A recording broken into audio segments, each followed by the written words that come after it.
Hello everyone. Ashok Kumar Ojha sir academy में आपका स्वागत है। आज हम लोग जानेंगे fundamental rights and duties in the unit of Indian polity. यहाँ से आपके 10 क्वेश्चंस होंगे। ये सभी क्वेश्चन ना केवल आपके कॉम्पिटिटिव लेवल के लिए बल्कि आपके एकेडमिक लेवल के लिए भी इम्पोर्टेंट होंगे। सो आप वीडियो को स्किप ना करें, पूरा वीडियो देखें और अपने नॉलेज को इंक्रीज करें। I will explain you both English and Hindi. तो पहले क्वेश्चन को हम लोग जान लें। पहला क्वेश्चन क्या कह रहा है, इसे आप गौर करें। What is considered the core of the Indian constitution? Okay, क्या है कोर? भारतीय संविधान का क्या कोर माना जाता है? The core of the Indian constitution lies in part third, यानी भाग 3, that relates to the fundamental rights. भाग 3 में किसको रखा गया? फंडामेंटल राइट्स को रखा गया। इसे भारतीय संविधान का क्या कहा जाता है? कोर कहा जाता है। ओके, हम लोग सेकेंड नंबर क्वेश्चन को जान लें। Define the term rights. Rights का मतलब क्या होता है? आप अधिकार का मतलब सुने होंगे, इसका मतलब क्या होता है? इसे भी आप गौर करें। Okay, rights are those freedom. Rights क्या होते हैं? वो आज़ादी होते हैं which are essential for personal and common good, जो अति आवश्यक होते हैं पर्सनल और कॉमन गुड के लिए। And are guaranteed by the government. ये राइट्स को गारंटी कौन देता है? सरकार देती है। तो राइट्स के बारे में आप समझ गए कि राइट्स क्या होता है। मैं एक बार फिर से बता देता हूँ। राइट्स क्या होता है? एक फ्रीडम होता है जो फॉर पर्सनल के लिए इसेंशियल होता है, कॉमन गुड के लिए, और इसका गारंटी कौन देता है? By the government. ओके, हम लोग थर्ड नंबर क्वेश्चन को जान लें। Define the term fundamental rights. आपको टर्म बतानी है किसकी? फंडामेंटल राइट्स की। क्या बतानी है आपको? टर्म बतानी है। ओके, आप इसका टर्म जान लें। Fundamental rights are the condition. Fundamental rights एक ऐसी स्थिति है विच आर रिकॉग्नाइज्ड, जिसकी पहचान की जाती है as the primary requirements for the balance development. किस रूप में? किसके balance development? Of a person. किसी व्यक्ति के जो बैलेंस डेवलपमेंट होते हैं वो किसके माध्यम से होते हैं? फंडामेंटल राइट्स के माध्यम से होते हैं।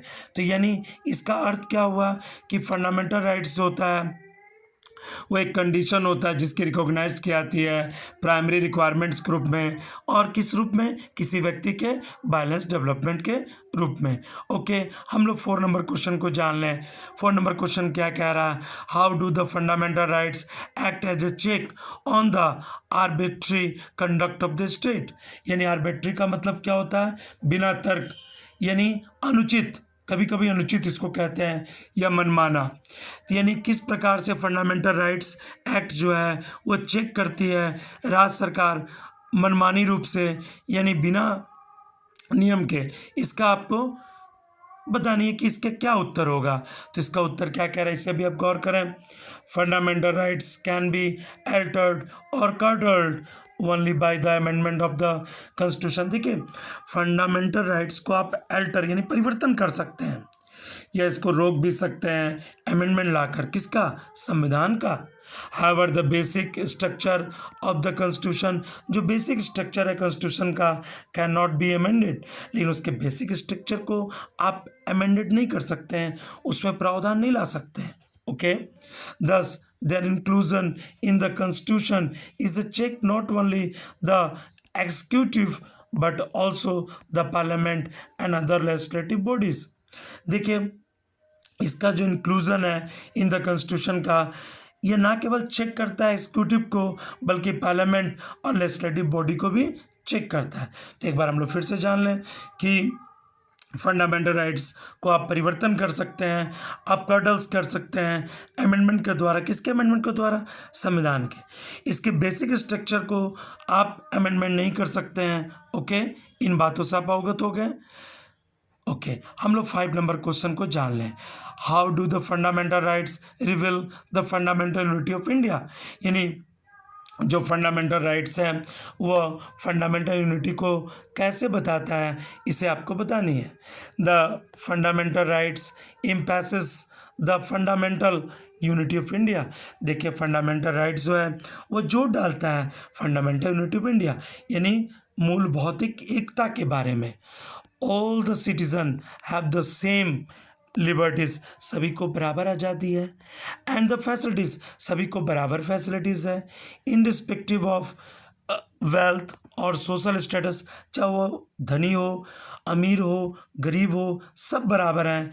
चाहे वो किसी भी सोशल स्टेटस का हो, किसी भी जाति का हो, किसी भी कास्ट का हो, किसी भी सेक्स और प्लेस ऑफ बर्थ का हो, ऑफ और एनी ऑफ देम, यानी किसी भी जाति, किसी भी धर्म, किसी भी रूप रंग आकृति का हो, किसी मेल और फीमेल, सभी को फंडामेंटल राइट्स जो हैं यूनिटी ऑफ इंडिया, इसी को कहा गया है फंडामेंटल राइट्स का यूनिटी ऑफ इंडिया।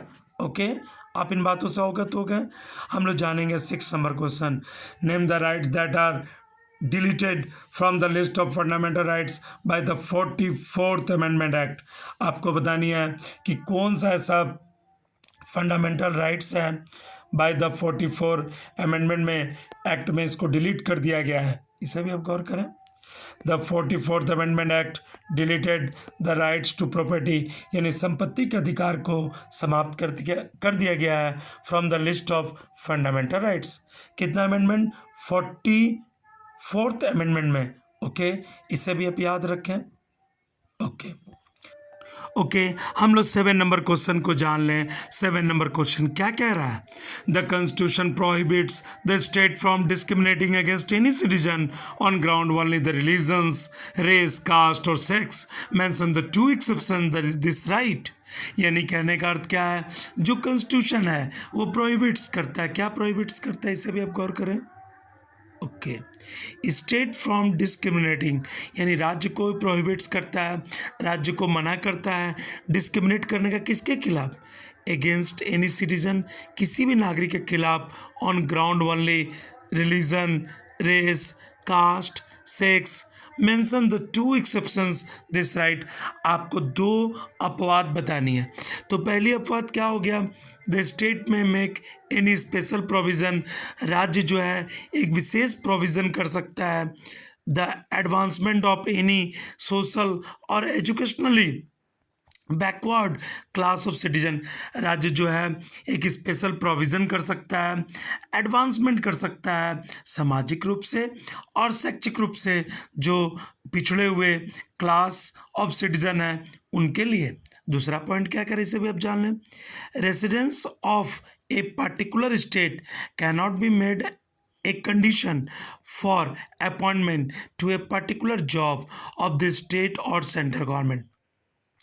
देखिए, जो रेसिडेंस है ना पर्टिकुलर स्टेट के, can not be made a condition for appointment, उनको कोई भी कंडीशन नहीं बन सकता है अपॉइंटमेंट के लिए to a particular job of the state, जो खास जॉब होता है स्टेट का और सेंट्रल गवर्नमेंट का। ओके, आप इससे समझ गए, इस क्वेश्चन से भली भांति परिचित हो गए। हम लोग 8 नंबर क्वेश्चन को जानेंगे। 8 नंबर क्वेश्चन क्या कर रहा है उससे भी आप अवगत हो जाएंगे। Why did the Constitution abolish the old system of conferring titles? Okay, यानी 8 नंबर में आप इसे जान लें। 8 नंबर क्वेश्चन क्या कह रहा है कि जो हमारा संविधान है उसने क्यों अबलिश कर दिया जो ओल्ड सिस्टम थे हमारे टाइटल्स में। The constitution has abolished the system of confirming titles, यानी संविधान ने एबोलिश कर दिया जो सिस्टम थे confirming titles, because they were against the policy of equality of status. जो स्टेटस ऑफ इक्वलिटी था उसके पॉलिसी के खिलाफ थे, इसीलिए संविधान ने इसको खत्म कर दिया, मिटा दिया। ओके, पुराने जो टाइटल्स थे उसे। अब हम लोग जानेंगे 9 नंबर क्वेश्चन। 9 नंबर क्वेश्चन क्या कह रहा है? Mention A 2 freedom contain in the right of freedom. आपको 2 फ्रीडम बताना है। राइट ऑफ फ्रीडम में 2 फ्रीडम क्या आता है, इसे भी आप गौर करें। ओके, कितना फ्रीडम बताना है? दो फ्रीडम बताना। तो पहला आता है फ्रीडम ऑफ स्पीच, बोलने की आज़ादी, एक्सप्रेशन की आज़ादी। द्वितीय पॉइंट आता है फ्रीडम टू असेंबल पीसफुली, इकट्ठा शांतिपूर्वक इकट्ठा होने की आज़ादी, एंड विदाउट आर्म्स, बिना किसी आर्म्स के, ठीक है, बिना किसी विपन्स के, बिना किसी हथियार के। आप इस क्वेश्चन को जान गए। ओके, हम लोग जानेंगे 10 number question. What is mean by preventive detention? Preventive detention क्या है? यानी जिसे हिंदी में हम लोग कहते हैं निवारक निरोध, यानी निवारक निरोध किसे कहते हैं, इसे भी आप जान लें। Preventive detention is the detention of a person without A trial, यानी किसी व्यक्ति को हम डिटेन कर सकते हैं बिना किसी ट्रायल का। इसके बारे में थोड़ा अवगत करा दूं मैं आपको। निवारक निरोध भारतीय संविधान का अनुच्छेद 22 के खंड 3, 4, 5 तथा 6 से प्रावधानों में उल्लेख है। यानी जो प्रिवेंटिव डिटेंशन है वो आर्टिकल 22 जो पार्ट्स हैं, आप कह सकते हैं जो पार्ट्स हैं 3, 4, 5, 6 में इसका एक्सप्रेशन है। निवारक निरोध कानून के अंतर्गत किसी व्यक्ति को अपराध करने से पूर्व ही गिरफ्तार किया जाता है। ओके, यहाँ भी यही बताया हुआ है। निवारक निरोध का उद्देश्य व्यक्ति को अपराध के लिए दंड देना नहीं, बल्कि उसे अपराध करने से रोकना है। ओके, आपने 10 क्वेश्चन कंप्लीट कर ली। यदि आपको वीडियो पसंद आया तो वीडियो को लाइक, शेयर और सब्सक्राइब करना ना भूलें। वीडियो देखने के लिए धन्यवाद।